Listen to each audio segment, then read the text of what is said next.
Tim George here for XTO Energy.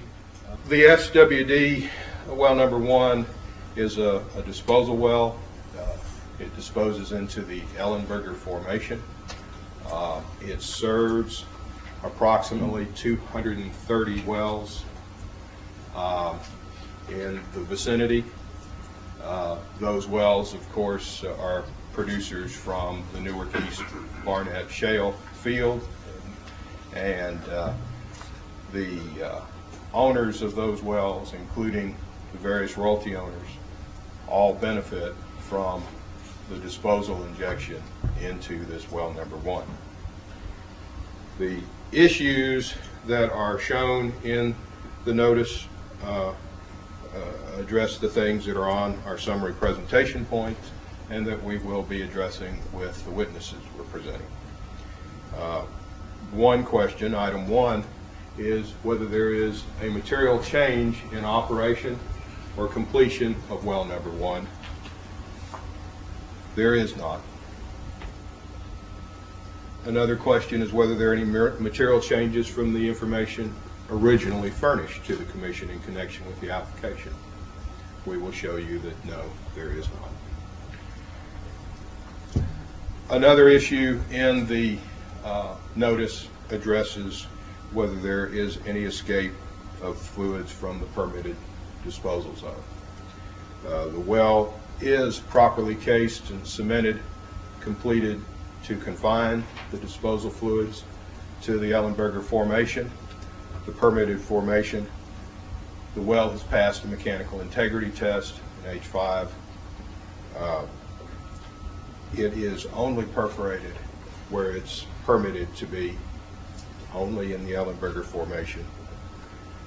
The Barnett interval that lies above the Ellenberger provides a cap, a natural geologic barrier that seals, if you will, the disposal fluid from migrating upward. And we've got a well right there on the pad in the Barnett that is very nearby this disposal well, well number 1. And we'll show you the production history from that well, which shows no extra water, no seepage or anything that's happening. So the Barnett's tight, provides a nice cap. So those issues we will address and show you that injected fluids are not escaping. So that leaves us with the seismicity issue, the earthquake issue. We will show you that the Fort Worth Basin is a large tectonic fault system. It has moved over the last 600 million years. This is well known. We will describe it to you in detail. We will show you that that movement began in the basement from tectonic forces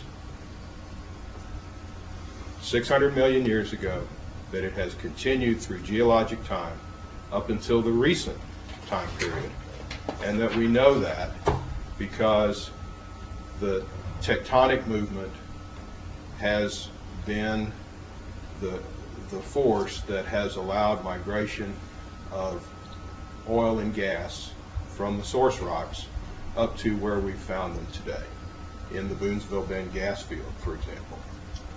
Gas being generated really quite late as the source rocks got to the right depths to create gas. And the gas accumulation in the Boonesville Bend, the oil accumulation that we've seen in other areas, all indications that this fault system has been active throughout geologic time and relatively recently, and that activity originates in the basement. Beyond that, we have recorded seismic events of the recent earthquake activity.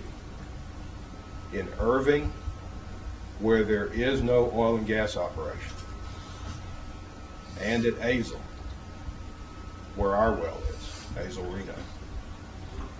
We will show you that the record of that, the recorded seismic events, demonstrates that those actions, those movements, begin in the basement. Those are deep-seated basement fault movements that have been recorded, and we will show you that both at Irving and at Azle. The faults at Irving and at Azle are part of the fault system for the Fort Worth Basin that's been moving for 600 million years. These are naturally occurring movements, not man-made. The naturally occurring movements in the basement are well understood by the geologists who have written about it, talked about it, studied it over many decades. The seismic recordings, the recordings of the seismic events, prove that these are naturally occurring events, not events that are induced. Just to give you a perspective, the basement where these seismic events are demonstrated to originate and occur is 2.5 miles deeper than the Ellenberger Formation. You'll recall that the Ellenberger is where this disposal well 1 is injected.